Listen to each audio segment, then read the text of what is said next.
The story begins in 1991, where a group of teens are partying near the Baypen corn syrup factory. One girl winds up a Baypen music box, and as its tune plays, a clown figure springs out. Smiling at her boyfriend, she invites him to join her in the cornfield. Excited, he follows but soon loses track of her. While searching, he notices an enormous footprint in the dirt that makes him uneasy. Moments later, he finds his girlfriend, but she suddenly coughs up blood and urges him to run before collapsing dead. Terrified, the boy tries to flee, but he doesn't make it far. The scene shifts to the present, where teenager Quinn rides in the car with her father, Glenn. They're moving into a new home in the small town of Kettle Springs, looking for a fresh start. Their house, coincidentally, sits near the Baypen corn syrup factory. The next morning, Quinn readies for school when she meets an awkward boy at her door. He introduces himself as Russ, their neighbor, and invites her to walk with him. She agrees, and on the way notices how unsettlingly quiet the town feels. At school, Quinn's late to class, and Mr. Verne, the teacher, scolds her before assigning a seat. During class, the students prank him by editing his picture onto a bodybuilder's physique. Furious, Mr. Verne hands out a surprise test and gives Quinn detention for arriving late. Cole, one of the students, defends her, but ends up punished too. Afterward, Quinn befriends Cole and his group, Janet, Ronnie, Tucker, and Matt, who explain that Mr. Verne is bitter and unfair. She also learns Cole's father is the town's mayor and head of Baypen Companies. Every year, the town holds Founders Day, centering around their clown mascot, Friendo. The group tells Quinn how they turned Friendo into a parody slasher and upload videos in costume, with their YouTube channel boasting about 65,000 followers. That evening, Quinn eats at a diner with her father. The elderly waitress warmly greets Glenn, but treats Quinn coldly. They then meet Sheriff Dunn, who mentions the syrup factory recently burned down. Just then, Cole's group shows up outside, and Dunn warns Quinn to stay away from them. Later, the teens party together. Quinn asks about the fire, and Cole admits they filmed inside the factory, but insists they didn't cause the blaze, which was blamed on faulty wiring. Still, no one believes them. Suddenly, Matt is ambushed nearby, screaming in terror.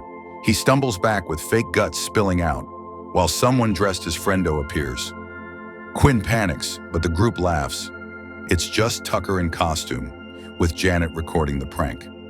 Later, Quinn and Cole talk, and she reveals her mother overdosed last summer. Since then, her father hasn't been able to work in the ER, which is why they moved here when the town needed a doctor. Cole shares that his younger sister also drowned the same summer. That night, Quinn watches their latest parody video, but notices something chilling, a real clown lurking in the background. Alarmed, she screenshots it and sends it to the group chat. Tucker checks it, then gets a doorbell alert showing someone in a Friendo mask outside his house. Thinking it's Cole, he grabs a Nerf gun to investigate, but only finds dirty footprints. Back in his room, a Baypen music box waits in his closet. He thinks it's another prank, but then a clown shows up and slices his neck with a knife.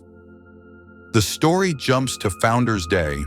The entire town gathers as Mayor Arthur, Cole's father, kicks off the parade. Quinn meets Janet and Ronnie, who suspect Rust may have been the second clown. Soon, a nearly naked man wearing a Friendo mask rides in on a unicycle, juggling fire.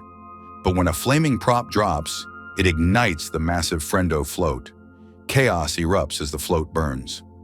Sheriff Dunn blames Quinn and her friends, arresting them despite their protests.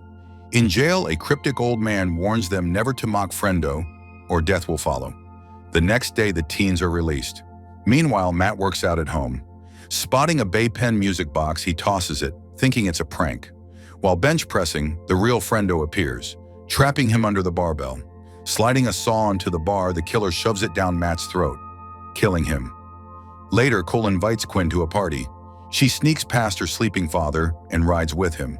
On the way, they encounter Rust, who's been hunting, before continuing to a barn party. Janet and Ronnie wonder why Tucker and Matt are missing, thinking they're planning another stunt. After dancing, Quinn and Cole head to a shed, but when he pulls away, she leaves embarrassed. Janet and Ronnie smugly tell her Cole rejects everyone. Suddenly, a girl stumbles from the cornfield with an arrow in her back. Believing it's another prank, they approach, until someone throws down a severed masked head. Unmasking it, they see it's Matt. Quinn realizes the girl is truly dead. Frendo bursts from the cornfield, sparking chaos. Students scatter, locking themselves inside the barn, leaving Quinn, Janet, and Ronnie exposed. The clown pursues them with arrows until Rust arrives, blasting him dead with a shotgun. But when they try removing his mask, more Frendos emerge from the cornfield, each armed. Rust shoots one, while Cole smashes another with a bar, and the group flees as dozens of masked killers chase them. Elsewhere, Glenn realizes Quinn has sneaked out. Cole's group hides in a shed as Frendos pound the walls. Rust kills one with his last bullets, angering Cole, before revealing their past relationship. With fuel nearby, Rust ignites an explosion to buy time, letting the others escape through a sewer. Meanwhile, Glenn is ambushed by a Frendo, forced at knife point to treat an injured accomplice. He outsmarts them, stabbing the clown and stealing a walkie-talkie. Overhearing that Quinn must be taken to the factory. Back at the shed, Rust sacrifices himself in the explosion, while Quinn and the others flee. Sheriff Dunn intercepts them, arresting Cole and ignoring the girl's pleas. Ronnie and Quinn try reaching the Tillersons' house, but a Frendo with a chainsaw slaughters Ronnie. Quinn and Janet reach the home, discovering eerie photos of teens in a Bay Pen music box. It's a trap. Frendo ambushes them, fatally impaling Janet. Quinn fights back, using a pitchfork to kill the clown, but is left traumatized. Quinn tries to escape in a truck. She realizes the truck has no keys and begins to panic. Quinn looks out the window to see a Frendo with a chainsaw. Then out of nowhere, another Frendo knocks her out and drags her away. Quinn wakes tied up among masked townsfolk, Sheriff Dunn, the waitress, her teacher, and more. Their leader is revealed as Mayor Arthur. He explains the tradition. Townsfolk dress as Frendo to punish rebellious teens, believing it preserves their reputation. To Quinn's horror, Cole hangs tied by the neck. Arthur coldly admits he disowned his son, blaming him for his sister's death. Just as Dunn prepares to shoot Quinn, Glenn crashes in. In the chaos, clowns are killed, but Glenn is shot. Quinn hides among mannequins, killing the sheriff with a cattle prod. Arthur reveals he caused the factory fire for insurance, then flees.